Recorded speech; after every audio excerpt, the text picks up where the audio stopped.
leitura, você precisa dar uma resposta, coisa que você tem aí na sua apostila. Pode mudar para mim o outro? Bom, resumindo nosso aí, que a gente fez, tivemos uma aula, na verdade, separada em duas partes, né? E a primeira, nós trabalhamos a questão da criação.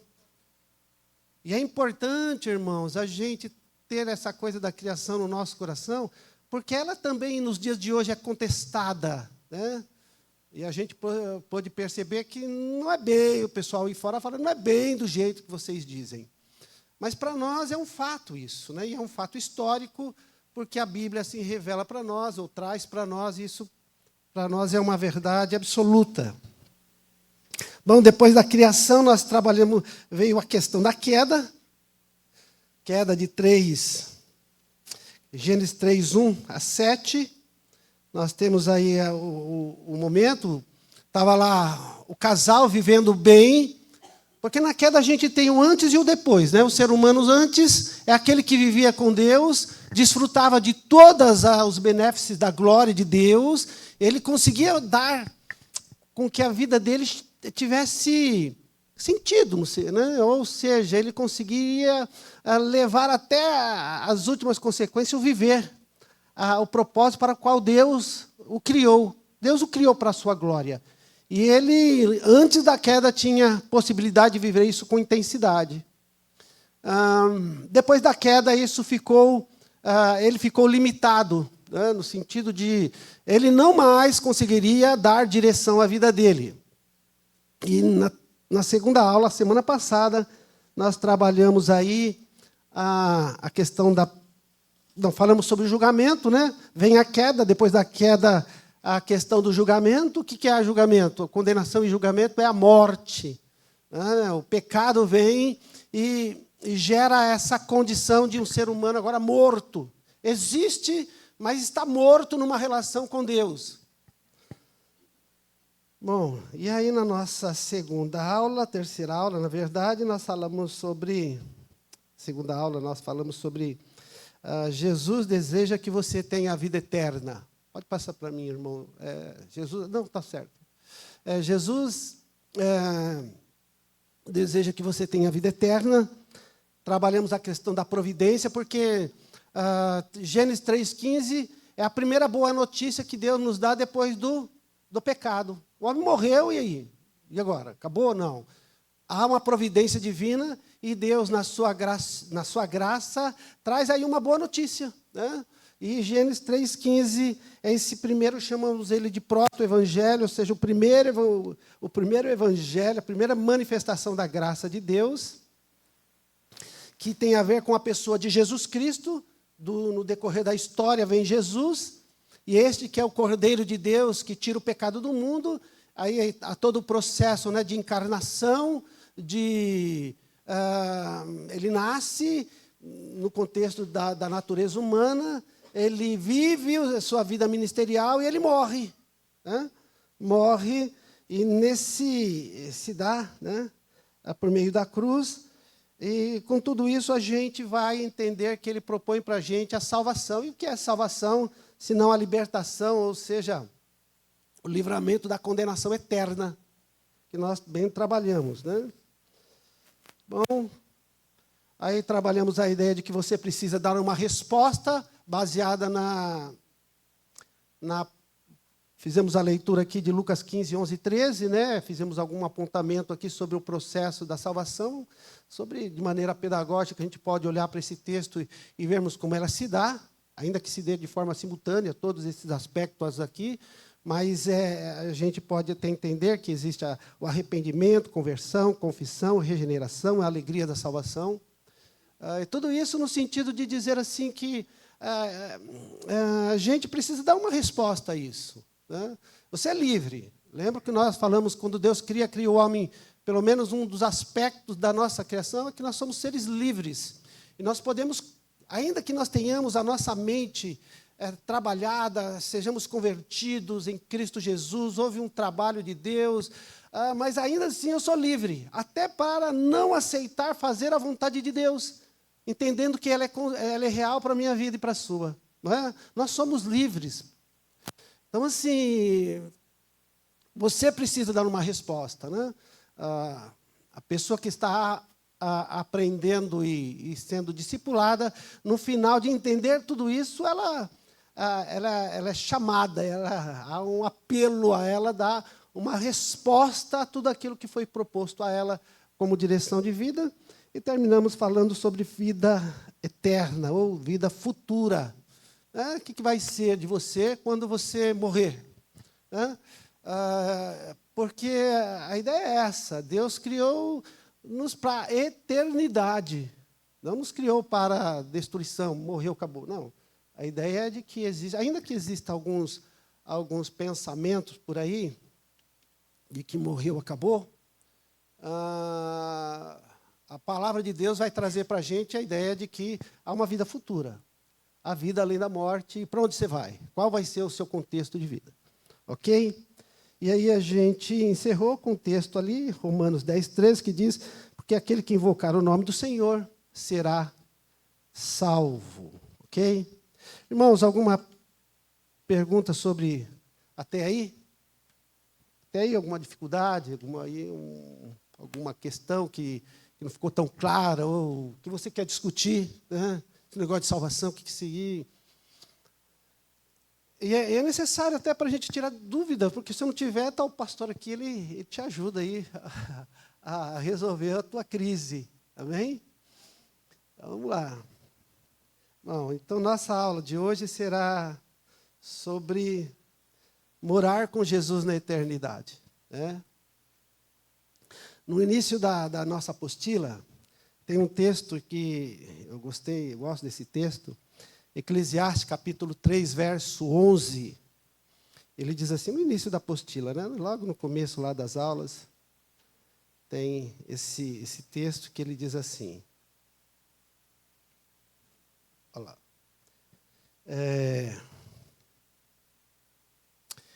Ele fez tudo apropriado ao seu tempo. Também pôs no coração do homem o anseio pela eternidade. Mesmo assim, ele não consegue compreender inteiramente o que Deus fez.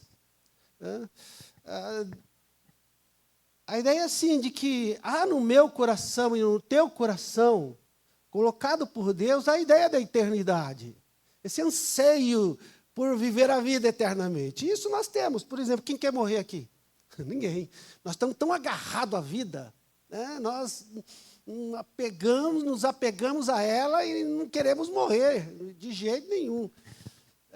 Sempre há uma luta, sempre nossa, pela vida. O que é isso? É anseio por viver eternamente.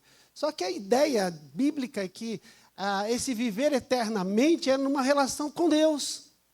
Não tem a ver, né, com esse mundo aqui, ainda que a gente possa experimentar, ainda hoje, em Cristo Jesus, essa ideia da vida eterna como uma realidade para mim, para você, mas ela vai se tornar plena, né, numa relação celestial. Aqui a gente ainda sem dor, sofre, né, passamos pela morte, mas lá não, lá nós teremos vida eterna sem qualquer essas situações adversas que nós vivenciamos aqui. Então, o autor de Eclesiastes traz isso para a gente. Olha, nós temos no coração um anseio pela eternidade, pela vida eterna.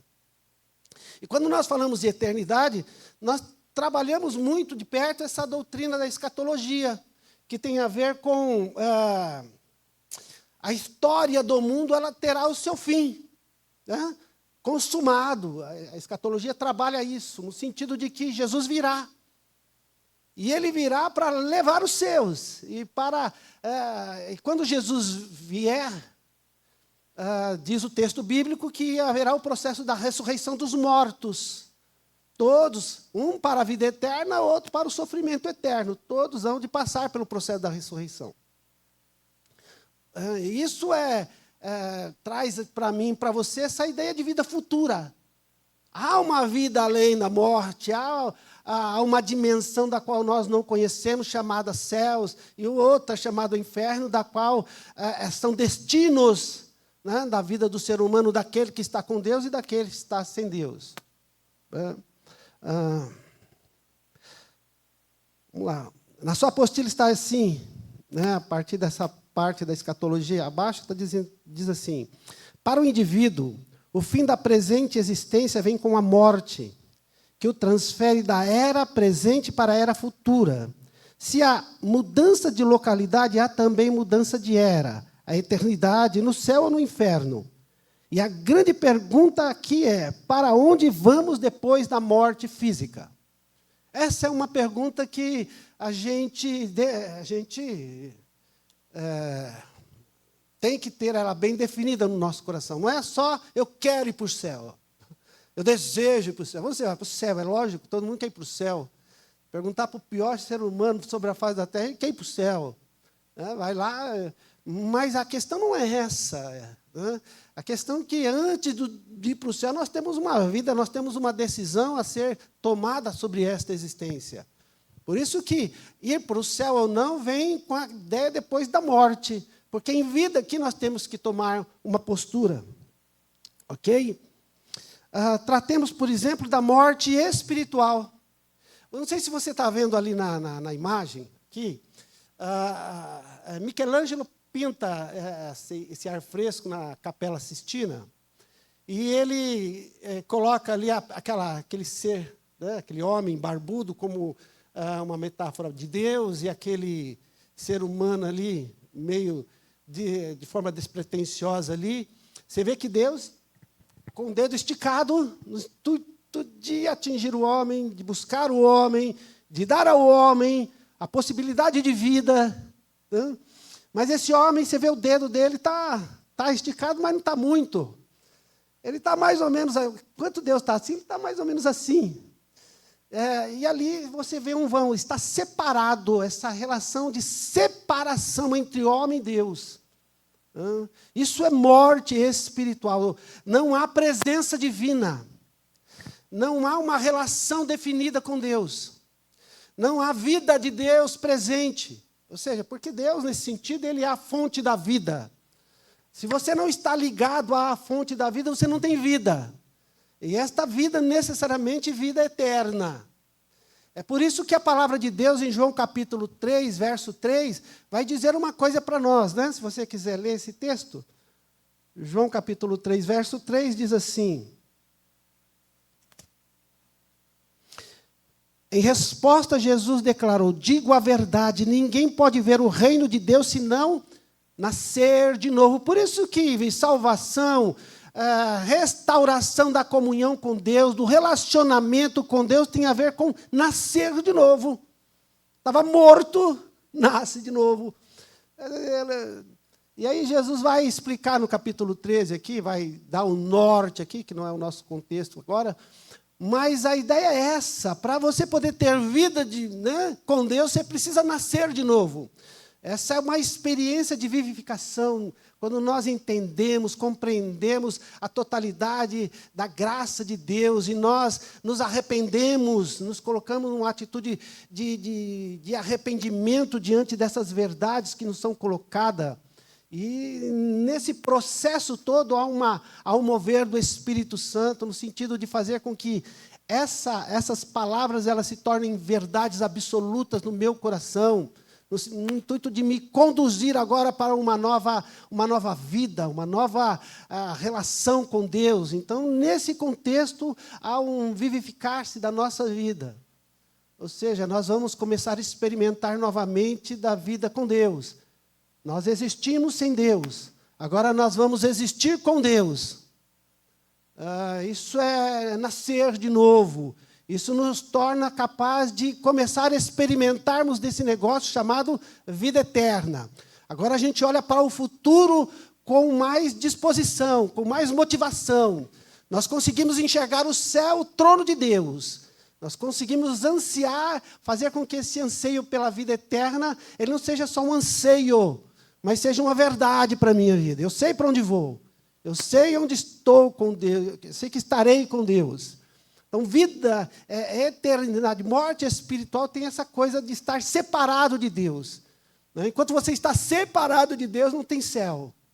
Não tem não tem vida eterna. Você existe, mas sem essa ideia de vida eterna. Porque vida eterna é uma qualidade. Nós temos uma vida existencial, é uma qualidade de vida. Sem Deus. Nós temos agora uma vida eterna, que pulsa dentro da gente, que nos conduz agora para uma relação bem definida com Deus, ok? Não é essa a ideia de morte espiritual. O texto diz aí, na sua apostila, diz assim: A morte espiritual se dá com a presença do pecado, implicando na separação do homem criado à imagem e semelhança de Deus, separado de Deus, o seu Criador. O homem existe, mas sem a presença de Deus. Esta é a condição de todo ser humano que existe sem Cristo. Por isso que Jesus, ele vem na sua fala e falou: se não nascer de novo, não tem negócio de céu. Esquece céu. Vida futura é outro contexto aí. Não existe essa ideia de vida eterna, porque há um rompimento com a fonte da vida. É como se a gente tivesse rompido com aquele que é a fonte da vida. A vida já não é mais um privilégio nosso, vida eterna. Nós existimos. Por isso que quem existe não sabe para onde vai. Ainda que a Bíblia diz para ele que ele está lascado. Mas a ideia é de que ele não consegue. E outra, a questão é muito simples. Você não consegue se ligar a Deus por si só. Somente por meio do próprio Deus em Cristo Jesus, ok? Morte espiritual, aí você vai deixar isso bem claro, tanto para você que quer se batizar e para você que vai ensinar alguém. A ideia é isso: olha, você vive uma vida sem Deus. Por isso você não se lança nos braços dele. Por isso você não crê na palavra dele. Por isso você não vive uma vida com ele. Não anseia por isso. Aí a gente vem para a morte física. Isso, morte física. Aquele negócio ali é meio... ver isso de manhã gera uma situação não muito gostosa, nem prazerosa. Ver esses pés na pedra não é bem legal. Mas, assim, é isso aí. É isso aí que a gente vai passar um dia, uma hora, a gente chega lá. Ficar lá a gente não vai, mas a gente sabe disso. Mas isso vai acontecer. E no nossa apostila diz assim: de modo geral, a morte física significa cessação de qualquer forma de vida. Quando se aplica a seres humanos, significa a cessação da vida e, nessa experiência, o espírito é separado do corpo. A morte física é um rompimento das relações com a vida, do corpo e do espírito humano. Então, morte necessariamente seja com Deus ou sem Deus, é separação. Separado o corpo do espírito. Dizia alguém que corpo sem espírito é defunto, e espírito sem corpo é fantasma. Então, é mais ou menos um negócio assim, não existe. Está separado, você não tem nenhuma relação ali bem definida. Então, é dentro desse contexto que as pessoas se encontram. E é interessante, se você, quem pode ler para mim Gênesis 3,19, se você me ajuda aí. É para você não dormir aí na sala aí. Gênesis 3,19.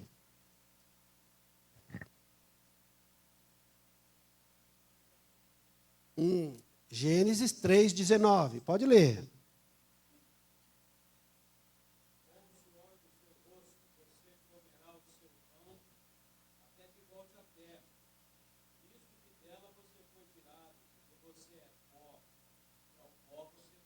Isso.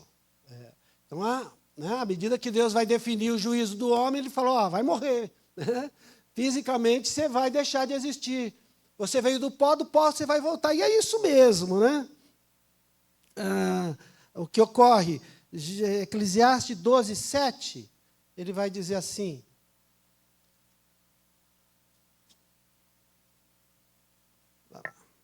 o pó volte à terra de onde veio, o espírito volte a Deus que o deu. Ou seja, bem definido, morte. O ser humano morre, o corpo vai para a terra, vai passar por um processo de deformação, ou seja, e o espírito vai para um outro canto, seja para o céu ou para o inferno direto. Né? Interessante também, Eclesiastes 3, há tempo de nascer, 3:2, né? Há tempo de nascer e tempo de morrer, e tempo de plantar e tempo de colher. Ou seja, oi. Pode dizer.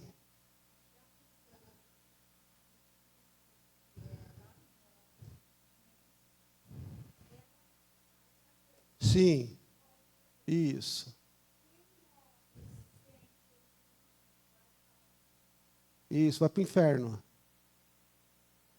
Já, lá. Já. Ah, hum.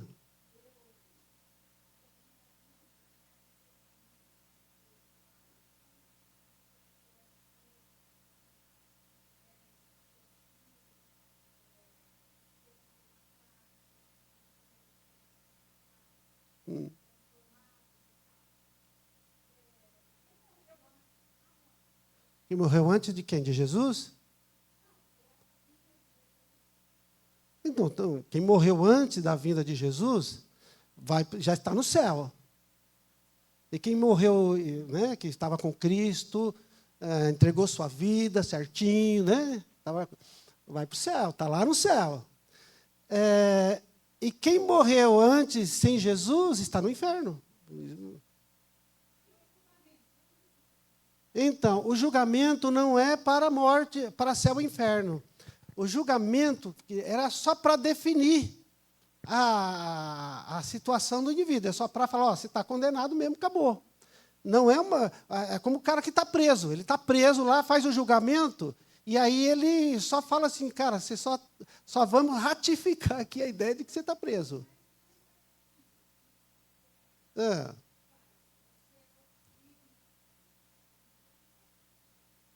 Então, o julgamento é um ato judicial de Deus para fazer com que todo o contexto do mundo inteiro saiba, entenda o porquê está indo para lá.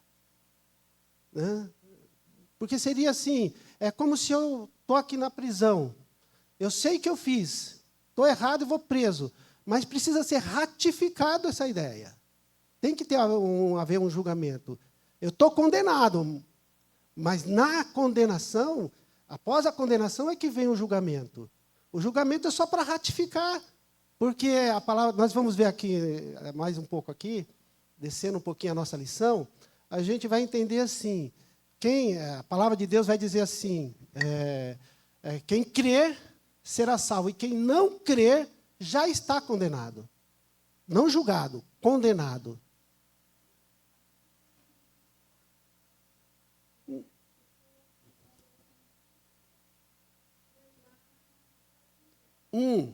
Está condenado à eternidade, pronto, já foi. Também, haverá um julgamento onde todas as nossas boas obras serão julgadas, boas e más.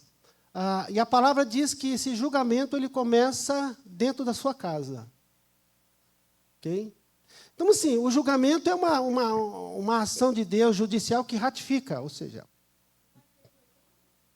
não, o perdão não existe mais. Para ratificar, por exemplo, você está num júri, o cara está condenado. O que vai se apresentado lá é que ele fez e acabou, ratificou. Preso ele já está e condenado ele já está.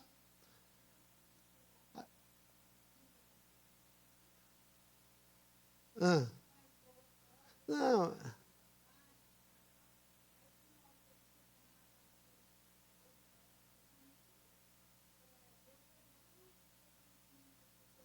Não. Não, isso não existe. A condenação, sim, mas a condenação, céu ou inferno, ela é definida aqui. Entendeu? Você creu, amém. Se não creu, por isso se dá dentro do contexto da morte. Pode dizer, filha.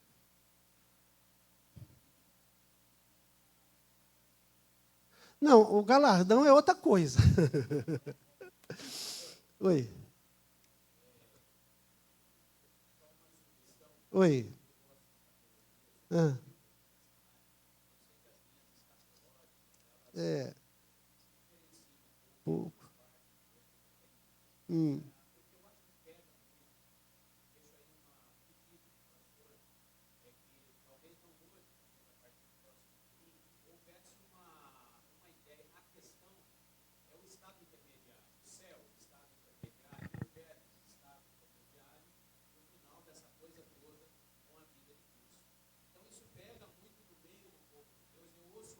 Hum.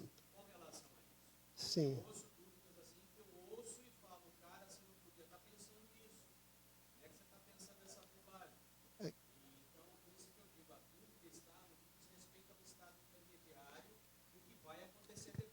Hum.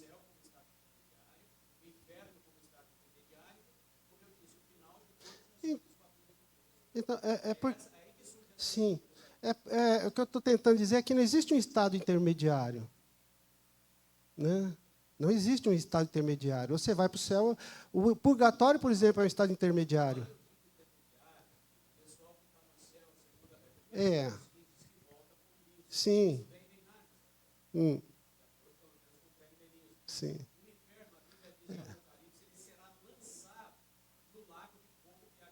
Hum. O inferno, quem está no sal. Hum. É, é, é, hum, sim. A ideia, até porque assim, a ideia aqui, nossa, é, é você trabalhar um estudo bíblico no intuito de você mostrar para o indivíduo, né, quais são o processo, né? Quando você entra nessa questão do julgamento, a ideia do julgamento, ele não vai definir ninguém. A pessoa já está definida, se no céu ou se no inferno, isso a gente vai ver aqui. Ele apenas ratifica, passa a régua e acabou. Porque a partir daí, e é necessário que exista o julgamento, para que, de alguma forma, um dia a gente fale assim, eu não sabia, eu não entendi, eu não compreendi no sentido de, se isso não fosse uma questão de dúvida, e que poderia estar exercendo algum tipo de injustiça, ou Deus exercendo algum tipo de injustiça. É por isso que o julgamento é necessário nesse sentido. Né? Ele apenas ratifica, mas a ideia de quem vai e quem foi já é definida aqui. Né? Agora, sim, é lógico, a gente pode entrar lá na frente sobre a questão da escatologia, sobre todos esses elementos aí que dá muita dor de cabeça, muito pano para manga. E é difícil de entender realmente. Mas a grande questão é essa, né? O que deve ficar para a gente assim é que a gente morre, né? E se você está com Cristo, você vai para o céu. E se você não está sem Cristo, e se você está sem Cristo, você vai para o inferno. Essa é a ideia. Agora, assim, quando você pergunta assim, porque tem muito. É verdade, tem muita gente com um monte de dúvidas sobre isso. O que a gente tem que entender, assim, que essas pessoas elas trazem sobre si algum tipo de conceito mal definido. Purgatório, por exemplo, o extincionismo, que é da igreja do sétimo dia. Então, são pensamentos que eles vêm para cá no sentido de dizer, não, mas aí que está a questão nossa, né? De deixar bem claro para eles que não existe isso.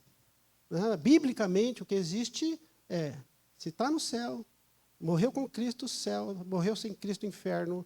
E esse estado intermediário, essa situação assim, lá, cá, é uma coisa assim, dá pano para manga, a gente pode discutir isso depois, mas que aqui não ficaria muito legal.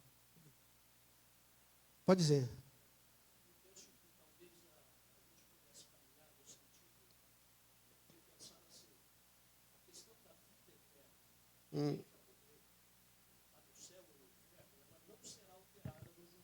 Hum. Sim.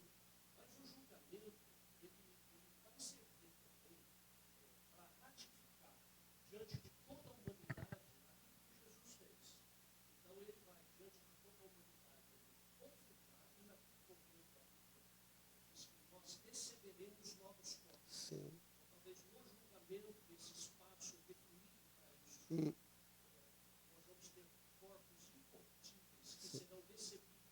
Sim.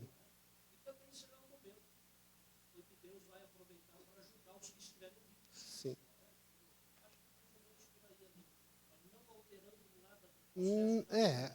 A ideia é mais ou menos essa do nosso estudo, né? No sentido assim de que o julgamento é esse processo de ratificação do indivíduo, né? Aí a gente vai trabalhar um pouco aqui a ressurreição daqui a pouco. Mas o que o indivíduo precisa saber, a pessoa precisa entender, ele que vem de lá para cá, é essa ideia. Olha, morreu sem Cristo, está no inferno, morreu com Cristo, está no céu. Pode nas outras perspectiva religiosa, eles podem até entender isso, mas dentro do contexto bíblico, a base é essa, né? E assim, julgamento ele não define, o que define é a tua atitude aqui, né? Porque senão não precisaria você tomar uma atitude aqui. Você poderia ir fazendo bondade, bondade, bondade, bondade, e lá no céu Deus ia julgar por uma balança lá a tua bondade e a tua maldade. Aí o que pesa, não é assim o processo. O processo é...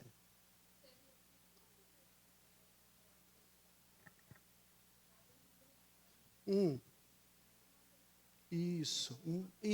Aí Jesus fala, o que ele fala para o outro? Isso aí, né? É isso aí. Esse que foi com Jesus para o paraíso também vai passar pelo processo do julgamento. Mas não é para um processo de definir para onde ele vai, se ele vai ficar no céu ou não. É apenas para ratificar, como colocou o pastor, a ideia de que tudo isso que Jesus fez, como verdade absoluta, como algo... porque a gente tem um problema muito sério, né? A gente gosta muito de se desculpar, ou pelo menos jogar a culpa no outro. Eu não sabia, eu não entendi direito, eu não compreendi. E aí dá uma ideia, irmãos, de que Deus, de repente, possa ser injusto em ti, mandar, dar condenação eterna. Para que isso não aconteça, então fica lá estabelecido, ratificado, olha, foi proposto isso, você fez isso, não fez aquilo, bom, então está aqui a ideia de julgamento final. Pode dizer.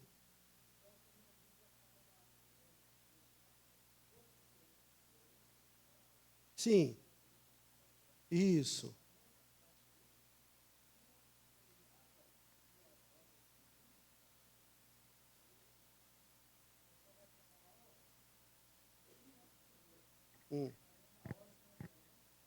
Sim. Sim, já foi. É, é isso mesmo.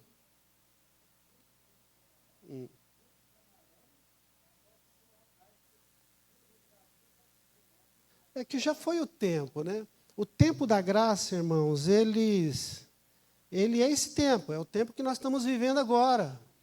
Esse é o tempo da graça. É o tempo da desgraça, né? Mas esse é o tempo da graça, onde você tem a possibilidade de atuar. Vamos ler capítulo 12 de Lucas?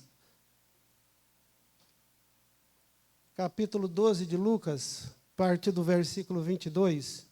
22. Capítulo 12 não, 16, perdão, irmãos. 16. Diz lá, a parábola do rico e do Lázaro. Diz assim, presta atenção na leitura. Havia um homem rico que se revestia de púrpura, de linho fino, e vivia no luxo todos os dias. Diante do seu portão fora deixado um mendigo chamado Lázaro, coberto de chagas, e este ansiava comer o que caía da mesa do rico, até os cães vinham lamber suas feridas. Chegou o dia em que o mendigo morreu e os anjos o levaram para junto de Abraão. O rico também morreu e foi sepultado. No Hades onde estava sendo atormentado, ele olhou para cima e viu Abraão longe com Lázaro ao seu lado. Então chamou: Pai Abraão, tem misericórdia de mim, manda que Lázaro molhe a ponta do dedo na água e refresque a minha língua, porque estou sofrendo muito neste fogo. Mas Abraão respondeu: filho, lembre-se de que durante a sua vida você recebeu coisas boas, enquanto Lázaro recebeu coisas más. Agora, porém, ele está sendo consolado aqui e você em sofrimento. E além disso, entre você e nós há um grande abismo, de forma que os que desejam passar do nosso lado para o seu lado não podem fazer.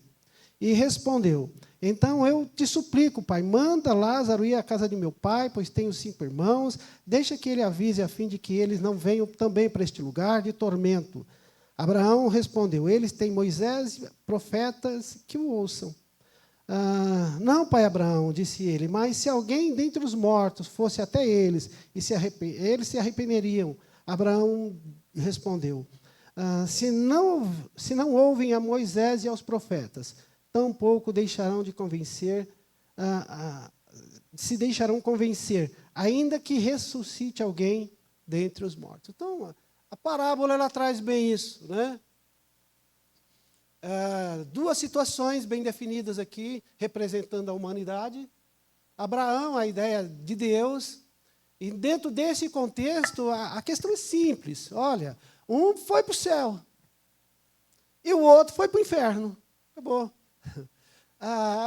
Há discussão todas aqui em torno de obras que foi feita, e essa não é a questão. Mas o que o texto deixa para nós, irmãos, é isso. Existe um céu e existe um inferno. E que as pessoas, elas têm 2 destinos aí. E são destinos que não dá para... são imutáveis. O que é um destino, né? Um destino é aquilo que não pode ser mudado. Então, quando você está lá, o teu destino é viver o inferno, não pode ser mudado. Quando você está no céu, o teu destino é vida eterna, não pode ser mudado. Deixa claro também que não existe possibilidade de um lado para o outro. Estou no inferno, passo pelo julgamento, vou para o céu. Não, não. A ideia é que você vai continuar no inferno. E não existe possibilidade de nós aqui termos contato, ou deles terem contato com a gente. Então, aquela coisa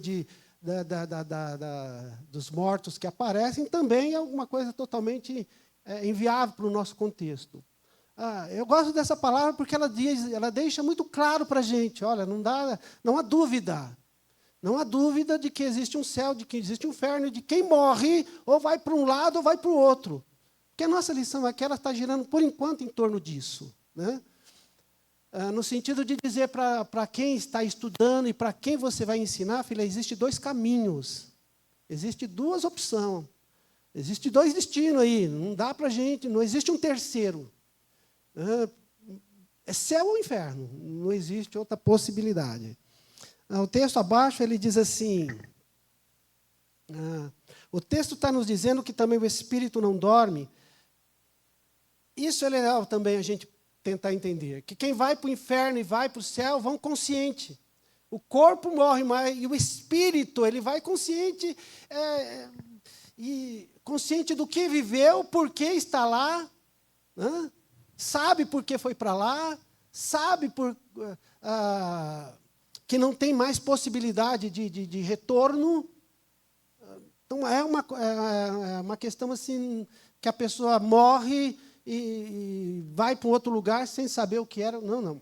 Ela é bem consciente de onde está, o que está vivendo, por que está vivendo, qual foi a situação. E Bárbara não deixa, né? Deus deixa claro, olha, você viveu a tua vida em meio a luxo, o outro viveu na miséria. Enfim, um foi para lá, você foi para cá, agora acabou. A presença de Lázaro falando, do rico falando, dá para a gente de que você vai para lá e vai consciente de si mesma, porque foi e porque está lá. E não dá para discutir a relação, ele não discute a relação, percebe? Ele não fala assim, eu não fiz. Não, não, ele sabe porque ele foi, então ele não discute, ele só pede. Se eu ver aí, eu vi uma pregação sobre esse texto, ele falou assim, do inferno não adianta orar. Depois que foi para o inferno, não adianta orar mais, não adianta mais pedir, não adianta suplicar, não adianta... Foi, acabou. Isso deve ficar bem claro para nós. Porque a ideia, nós somos um povo que foi, por exemplo, o nosso cristianismo aqui no Brasil, ele é calcado sobre um tripé, né? E um deles é o catolicismo. O catolicismo, ele de alguma forma, muita das suas, a nossa cultura está pautada ainda, né? Às vezes eu pego o crente falando assim, como é? Mãe Maria de Jesus, né? Quando passa por um sufoco, Santíssima, sei que lá. Isso é muito do nosso cristianismo, da nossa cultura, né? Que ainda está arraigada. E a gente ainda traz esses pensamentos, por exemplo, de um purgatório. Por que o purgatório, ele não, como um estado intermediário, ele não pode ser definido como uma ideia de Deus? Porque ele talvez faria com que a obra de Cristo ela fosse totalmente imperfeita. Porque se a obra de Jesus não é perfeita para me salvar, eu preciso do purgatório, então deixa da fé em Jesus. E outra coisa, a ideia do purgatório traz para nós o quê? Uma ideia de uma salvação total, ninguém vai para o inferno. Você faz o que faz aqui, vai para o purgatório, passa lá, dá uma limpada, toma um banho e vai para o céu. Isso é totalmente contrário àquilo que a palavra de Deus coloca para a gente. Olha, morreu, foi para o céu, amém, foi para o inferno, acabou.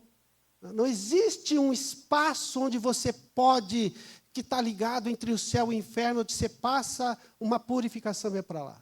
Então, essa é a primeira lição nossa. É importante, até os comentários aqui foram necessários, né, porque isso gera aí uma coisa no nosso coração. Mexer com a morte, céu e inferno, gera mesmo alguma coisa não tão gostosa, né? Não é um tema assim que a gente ainda trabalha com facilidade. E por que não? Porque nós não fomos criados para a morte. Nós fomos criados para a eternidade. Nós entendemos por quê. Porque tem que morrer.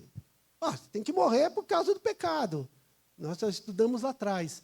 Mas é isso que a gente quer? Não é isso que a gente quer. Então, a gente vai se apegando a coisas, né? Vai se apegando a ideias. Porque a gente quer fazer com que esse anseio pela eternidade, de alguma forma, ela esteja ali bem presente no meu coração e eu possa defendê-la. Aí o católico vai defender desse jeito, o espírita daquele jeito, e nós do nosso jeito, né? Mediante a palavra de Deus. Ok? Mais alguma pergunta aí? Hebreus capítulo 9, 27, diz assim: vamos morrer uma única vez e nos encontrarmos com Deus para recebermos o julgamento. É isso aí, né? Julgamento não no sentido de você vai julgado para... Não, de ratificação da sua condição. Você está aqui por causa disso. Está aqui assinado. Pronto, acabou. Porque você entregou sua vida a Jesus, enfim. Nesse dia, nessa hora, nesse momento, nos anais da graça, está lá estabelecido dia, hora, segundos e milésimo de segundo que você, de alguma maneira, entregou sua vida a Jesus. Está lá. Pode dizer. Pode dizer.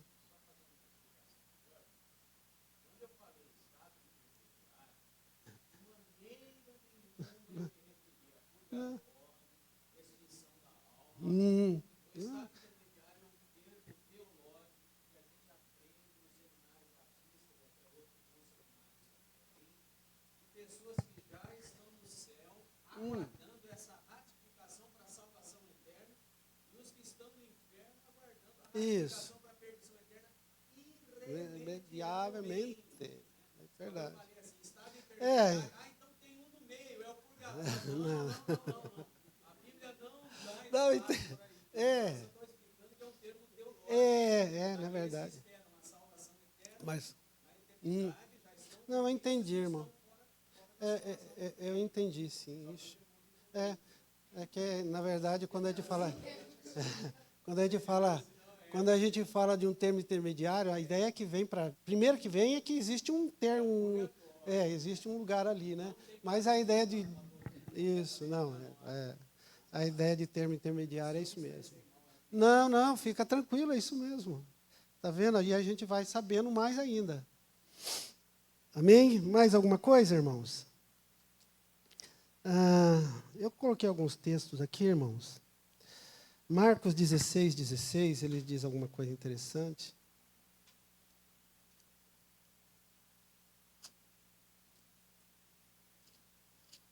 Marcos 16, 16, se você quer ligar aí. Ele diz assim: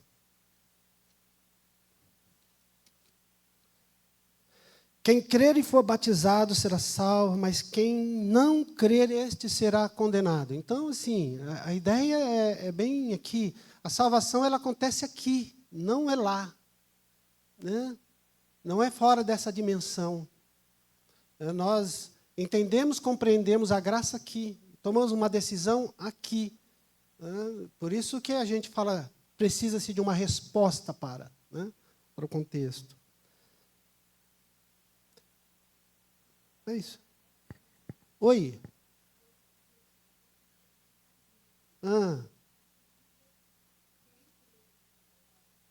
Sim. Sim. Então, assim, é porque o batismo não salva, irmã.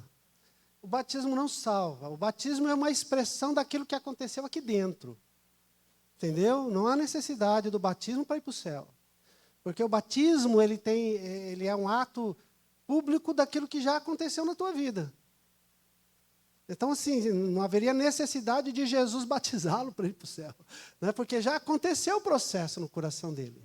Não. Tem pessoas que vão questionar isso, é verdade. Isso é verdade, é verdade. Sim, isso. Mas a ideia é essa, né? O que o texto quer dizer para nós aqui é que a decisão é aqui. Seja qual for, é aqui. Quando ele fala desse batismo, é o fato de que... porque na salvação, irmãos, dessa tua decisão. Né? Você decidiu, agora você passa pelas águas e dá um testemunho público daquilo que aconteceu aqui dentro. Isso aí. Ok? Ele está salvo agora. Isso. Continua Vivo. Aí Deus fala, enquanto você está vivo, você vai dar testemunho. Sim, o batismo tem essa função quase de proclamação, né? Daquilo que Jesus fez no teu coração. Ok? Então vamos lá. Bom, falamos da morte. Agora vamos falar de ressurreição. Morte é um termo pesado que a gente, né? A gente... Não, mas irmãos, eu acho que a grande questão é aqui, né? É discutir aqui, porque eles não vão discutir lá fora. Ué.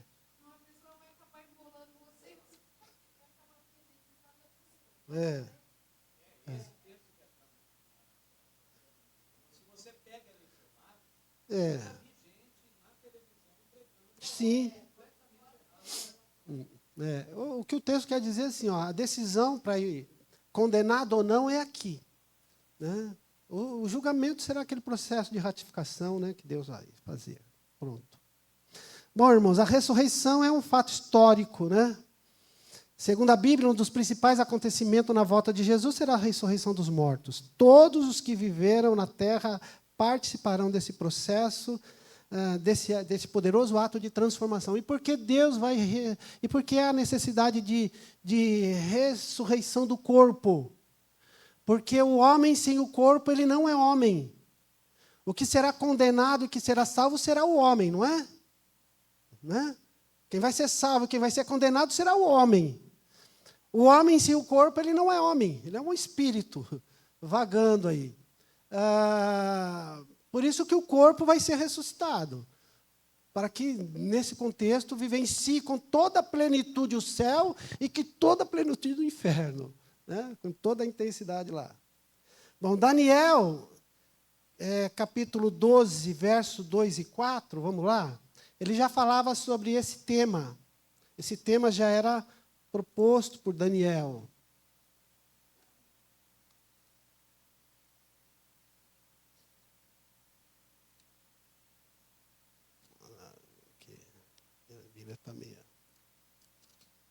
12, verso 2 e 4 diz assim, Daniel 12, verso 2 e 4, 2 a 4 diz assim, multidões que dormem no pó da terra acordarão, uns para a vida eterna, outros para a vergonha, para o desprezo eterno. Aqueles que são sábios reluzirão como o fulgor do céu, e aqueles que conduzem muito à justiça serão como as estrelas para todo sempre. E aí ele vai falar, mas você, Daniel, tal. Então, a ideia da ressurreição já era uma coisa muito presente nos livros proféticos. Os profetas trabalhavam isso. Os fariseus trabalhavam a ideia. Os saduceus não tinham muito essa concepção da ressurreição, mas ela já era um tema teológico desenvolvido lá no Antigo Testamento pelos profetas, ok? 2 Coríntios, capítulo 5, verso 10, aí na sua apostila, diz assim, pois todos nós devemos comparecer ao tribunal de Cristo para cada um receba de acordo com as suas obras, obra praticada por meio do corpo, quer sejam boas, quer sejam más. Aí vem a pergunta da irmã lá atrás, né, irmã? É só o seu nome, né? Isso mesmo. A ideia é isso mesmo, né? Vai haver um tribunal, irmãos, no julgamento definido, essa coisa das boas obras de quem fez coisas. Por isso que a palavra de Deus fala que toda palavra torpe que sai da nossa boca será julgada. Oh, como a coisa é um pouco mais intensa do que a gente pensa. Que galardão é esse, eu não sei. Se eu perguntar que tipo de... Alguns falam que, sei lá, assim como há aquelas classificações lá no céu, anjo, arcanjo, enfim, querubins, mas a gente não sabe o que é isso, né? Mas o que a gente tem que acreditar é assim, são coisas boas, alguma coisa boa virá no sentido com relação às obras boas. Por isso que a palavra de Deus ela tem uma proposta de vida onde a gente possa ser luz, né? Ser luz onde da minha vida e da sua vida proceda atitudes, palavras, pensamentos, comportamentos que se configurem coisa boa, que tenha uma finalidade para o bem comum. Não é só para o bem em você mesmo. Eu não falo palavrão porque eu sou santo. Não, não falo porque, primeiro, não é isso. Segundo, eu não quero ofender ninguém. Eu quero proclamar Cristo. Enfim, minha boca ela serve para isso. Então, a ideia, né, de que no céu, e a gente não sabe como vai ser, sabe que vai haver, nesse processo todo, toda nossa atitude boa e má será como Deus vai agir. E diz o texto que começa dentro de onde? Da nossa casa, da sua igreja, do seu povo. Né? Então, isso serve para que a gente comece porque para Deus é importante o teu comportamento, irmãos. Como você vive, como você faz, os seus relacionamentos, como você desenvolve, as suas atitudes, seus pensamentos. Porque tem gente que não fala palavrão, mas a cabeça é uma pornografia só. A cabeça... Então, a ideia da gente de uma vida santa é separada e purificada do pecado. Ok? Bom, 1 Coríntios 5, versículo 51, é 15, né? 1 Coríntios 15, perdão. Bom, eu antes disso aí, eu queria pensar com vocês, porque Paulo escreve, 1 Coríntios 15, se você colocar lá, eu vou agradecer. Paulo, ele escreve aos Coríntios para trabalhar essa ideia da ressurreição. E é um dos textos mais completos que a gente tem na Bíblia que fala sobre ressurreição. E o faz assim no sentido de trabalhar uma situação que o Coríntios era uma cidade grega. E ali havia muitos pensamentos sobre a questão da ressurreição. Por exemplo, tinha lá os gnósticos, que eles trabalhavam a ideia de que, Jesus não ressuscitou. Por quê? Porque aquele corpo que estava lá não era um corpo, era um fantasma. É a tal da doutrina do docetismo, que diz que parecia um corpo, mas não era um corpo. Ok? Então a ideia era extremamente contestada biblicamente sobre essa coisa da ressurreição. E ainda hoje nós vivenciamos coisas que morreu, acabou. Não é assim que o mundo aí fora fala. Morreu, acabou. Né? Não tem mais jeito. Mas aí a gente vai percebendo Paulo falar sobre a ressurreição e defendendo, e ele vai colocar algumas coisas interessantes no capítulo 15. Ele fala assim, olha, por exemplo, ele vai dar para a gente algumas evidências, por exemplo, de que Cristo ressuscitou. Capítulo 15, ele diz assim, irmãos, quero lembrar dos evangelhos que preguei a vocês, o qual vocês receberam e nos quais estão firmes. Por meio deste evangelho vocês são salvos, desde que apeguem firmemente a palavra que preguei. Caso contrário, vocês têm crido em vão.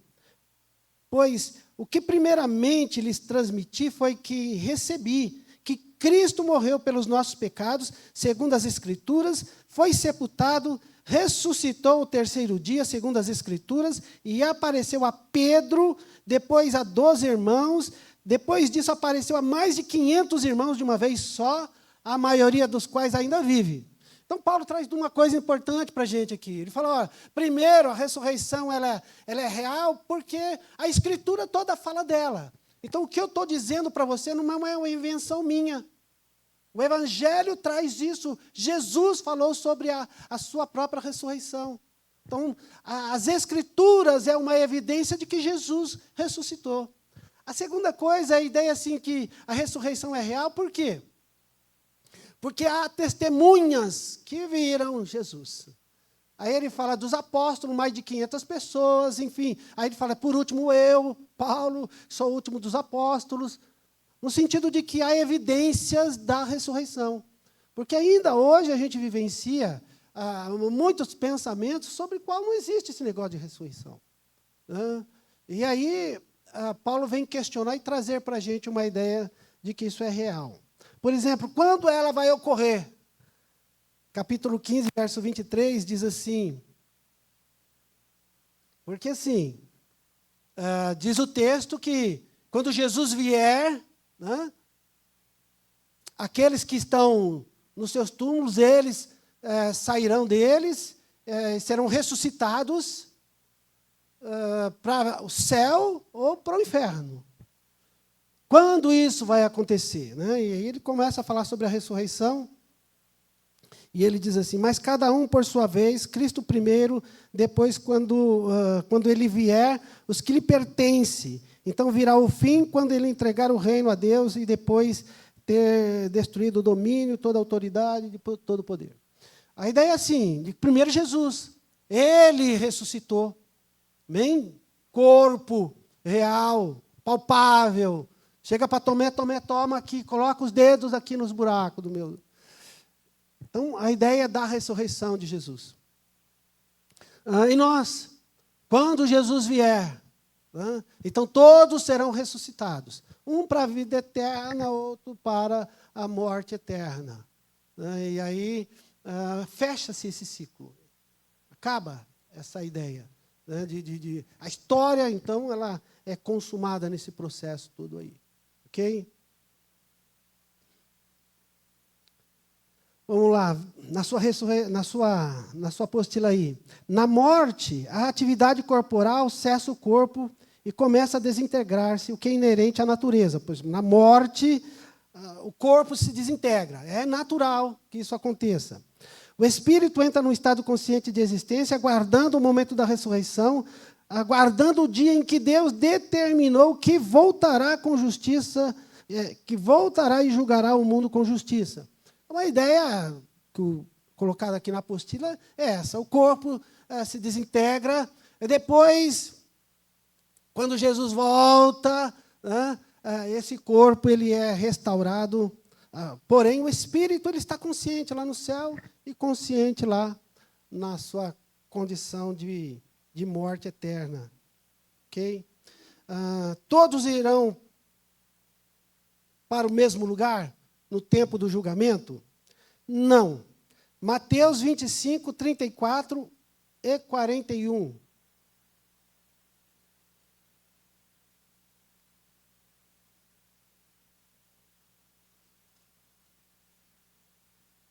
24, 35, 25, 34 e 41. Porque é aquela ideia, todos vão para o céu. Né? Por que que Deus, um Deus de amor, não vai levar todo mundo para o céu? Porque esse Deus que ama tanto, vai permitir que pessoas vão para o inferno. Essa é a grande questão do mundo aí fora. Nós temos uma teologia do liberalismo, tem uma teologia do processo, que fala sobre essa coisa. Porque Deus ama a gente. Então Ele não vai me mandar para o inferno. Mas o texto bíblico diz assim para nós, né? Mateus 25, 34 e 41 diz assim. 34 diz assim, então o rei, contando a parábola do julgamento das nações, ele diz assim, então o rei dirá aos que estiverem à sua direita, venham bendito de meu Pai e recebam com herança o reino que foi preparado para vocês desde a criação.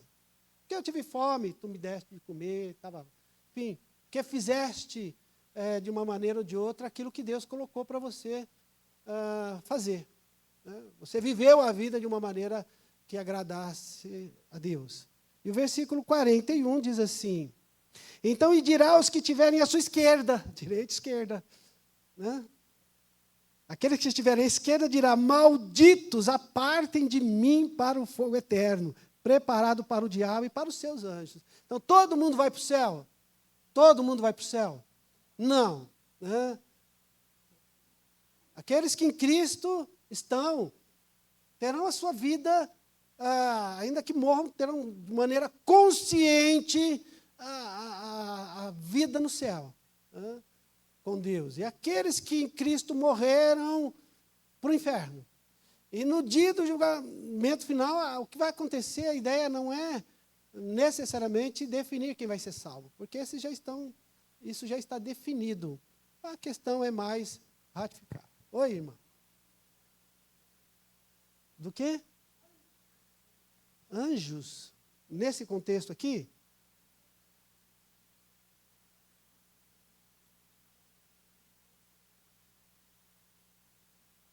O diabo também tem os seus anjos? Sim. Mensageiro. É aqueles que servem a Deus.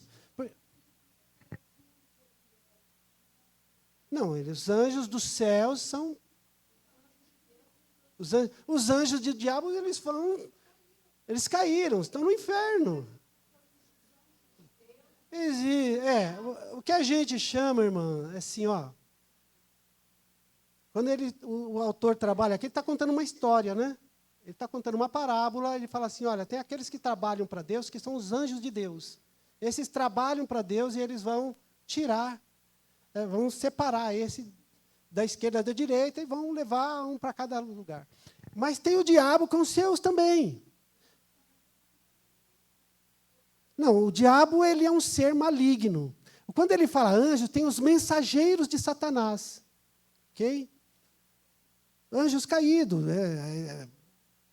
Aqueles que desceram, falando assim. Eles deixaram de ser, eles deixaram de ser anjos de Deus. E se tornaram anjos caídos.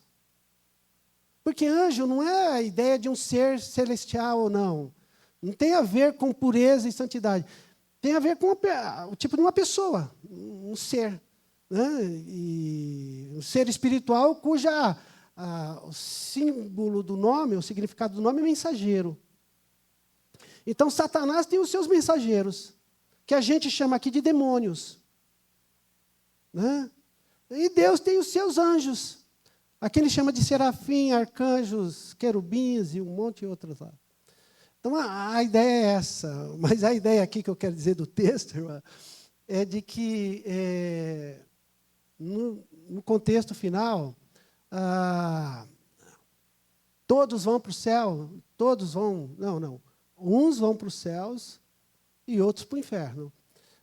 A história é contada para dizer assim, que é um Deus que tudo realiza, que faz com que as coisas acontecem e tem em torno dele os seus que trabalham por ele, que seguem ele, que servem ele, e são os anjos. Os anjos. E, na verdade, os anjos estão aí para servir muito a gente, diz Hebreus, né? Os anjos dos céus. Bom, isso aí. Aí o texto vai dizer aí para você na sua apostila que só há 2 caminhos após a morte: céu ou inferno. Céu, presença de Deus. Inferno, eternamente com o diabo. Ok? No inferno. Qual é o desejo e a proposta de Deus para a humanidade? Pedro, 2 Pedro 3,9 diz: Deus deseja que todas as pessoas se salvem. Deus não deseja que ninguém pereça. Por isso, Ele está dando mais tempo para que o grande dia do julgamento aconteça. Ou seja, uma das coisas que a gente tem que trazer para o nosso coração é que a gente vive um tempo, e dentro desse tempo a gente vê Deus alargando o tempo. Aí, a ideia é dando a possibilidade, nesse tempo da graça, irmãos, que está se findando, é de que as pessoas elas tomem a sua devida posição diante do reino de Deus. Por isso a igreja está aqui. Por isso nós estamos aqui. Por isso Deus confiou a nós a pregação do Evangelho. Os anjos queriam, disse Pedro, mas Deus confiou a nós. Essa coisa de você aprender aqui para poder, uma hora, levar para outro, tem a ver com a sua função dentro do reino de Deus. De fazer com que pessoas elas sejam impactadas com o Evangelho que você está vivendo. Agora precisa ser um Evangelho que realmente ele não tenha sombra de dúvidas, né? Seja autêntico, veraz, verdadeiro, e que dê para a pessoa que está ouvindo confiança e certeza para onde ela vai, o que vai acontecer com a vida dela. A gente não pode titubear. A palavra de Deus é uma palavra de 2 gumes, é uma espada de 2 gumes. De um lado ela corta e abençoa, de outro lado ela mata, se não tomar cuidado com ela. E talvez isso aqui é bom para a gente discutir, pensar, refletir, e aí fazer uso daquilo que Deus tem colocado na nossa mão em benefício do outro. Ok? Deus abençoe. Obrigado pelo tempo, pelas participações. Que Deus nos ajude cada vez mais a crescermos. Aí coloquei na último, né? Pode passar o último para mim. Aí Jesus diz: eu sou o caminho, a verdade e a vida, e ninguém veio ao Pai senão por mim. Jesus é o único caminho para o céu. Não existe outra possibilidade, outro ser qualquer, não existe igreja, não existe filosofias, não existe qualquer outro pensamento que nos conduza, né? Porque hoje em dia a gente vê uma pluralidade de religião, e uma delas é o gnosticismo que volta. E o gnosticismo fala assim, que você é salvo pelo conhecimento. Por isso que tem muita gente aí mergulhando em filosofias, né? Filosofias dessa, daquela, porque entende que podem ser salvos por pensamentos. E a palavra de Deus vem e define para nós: não existe outro caminho. Só Jesus é o meio, só Jesus é o caminho para Deus. Ok? Pastor?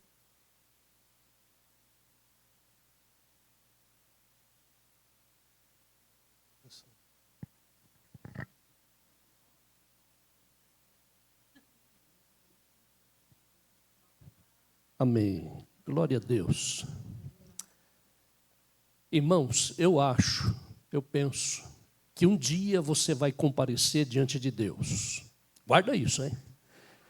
E Deus vai olhar para você e vai perguntar para você o seguinte: escuta, você usou aquela pastinha azul lá embaixo? Né? O que eu quero dizer com isso? Dê muito valor ao que você está recebendo, né? Nós vamos depois inserir, já falei isso para você, os vídeos no YouTube, para que depois você, com bastante calma, reveja, volta, vê de novo, vai anotando. Mas, em suma, o que nós estamos nesse tempo nos preparando é para algo maior.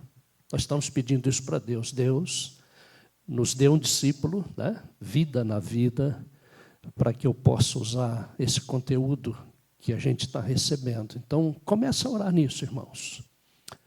1 mais 1 é 200. Nós estamos orando para isso. O ano de 2025, Deus vai abençoar a gente nisso. Você crê nisso? Isso. Deus está chamando a gente para isso. O cântico vai dizer exatamente isso. Olha, é uma voz que clama no meio do deserto e a gente é chamado para preparar o caminho, percebe? E o texto diz assim, o autor, o poeta, grita nas praças, nas ruas, no campo, prepara o caminho do meu Salvador. É isso que a gente está se preparando, para a gente preparar o caminho do Salvador. E a canção vai dizer exatamente esse é o tempo da gente lançar as redes, pregar o Evangelho, viver essa palavra, tempo de quebrantamento, amém? Vamos ficar de pé, se você consegue, enquanto a gente adora, enquanto cantamos ao Senhor. Se você veio pronto para isso, você pode também entregar ao Senhor seus dízimos e ofertas. Adore ao Senhor e faça dessa canção assim o desafio para a sua vida, amém?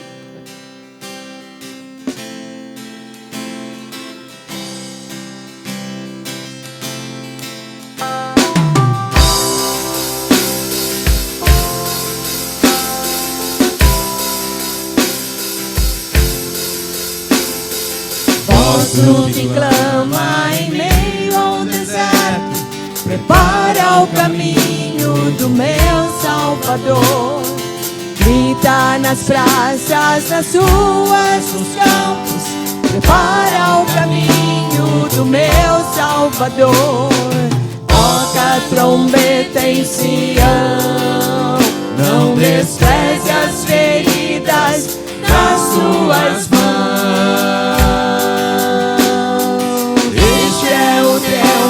Lançarmos a rede, pregar a palavra, viver o Evangelho. Este é o tempo de quebrantamento, a colheita chegou, a hora é chegada, o tempo é este, ele vem.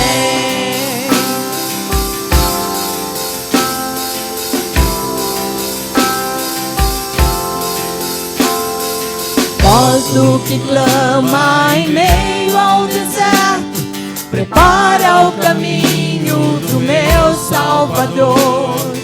Grita nas praças, nas ruas, nos campos, prepara o caminho do meu Salvador.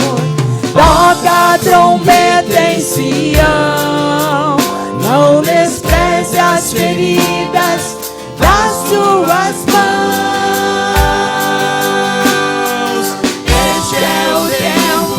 Lançarmos a rede, pregar a palavra, viver o Evangelho. Este é o tempo de quebrantamento, a colheita chegou, a hora é chegada, o tempo é este, ele vem. Este é o tempo de lançarmos a rede, pregar a palavra, viver o Evangelho. Este é o tempo de quebrantamento, a colheita chegou. Chegada, o tempo é este, ele vem. Ele vem, ele vem. Espírito e a noiva dizem vem. Ele vem, ele vem. E de fazer discípulos de todas as nações, porque ele vem. E de fazer discípulos de todas as nações, porque ele vem.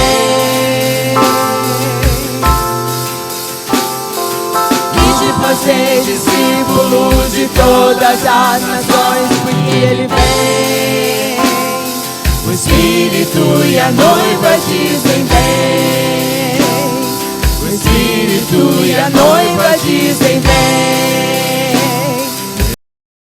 O Espírito e a noiva dizem vem.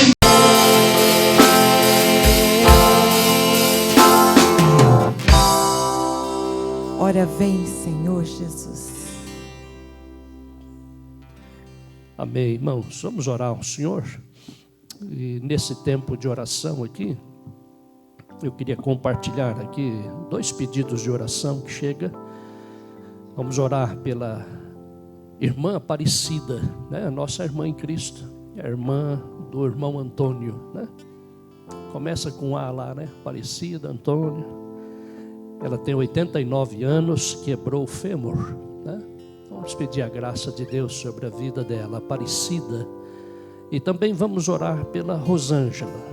Rosângela é a irmã mais nova da irmã Eunice. Ela vai fazer uma cirurgia amanhã, né? Vamos colocar ela no altar do Senhor, né? O Senhor possa abençoá-la grandemente. Grato também pela vida da Maria, que está aqui, né? Oramos por você na semana, Deus trouxe você de volta. Vamos orar, irmãos? Curva a sua fronte. Deus, obrigado por esse tempo que o Senhor nos dá. Tempo de desafio, Senhor. E nós queremos pedir em nome de Jesus, Teu Espírito Santo possa trabalhar nossa mente, nosso coração e nos preparando para aquilo que o Senhor vai fazer através de nós, nesse lugar que a gente mora.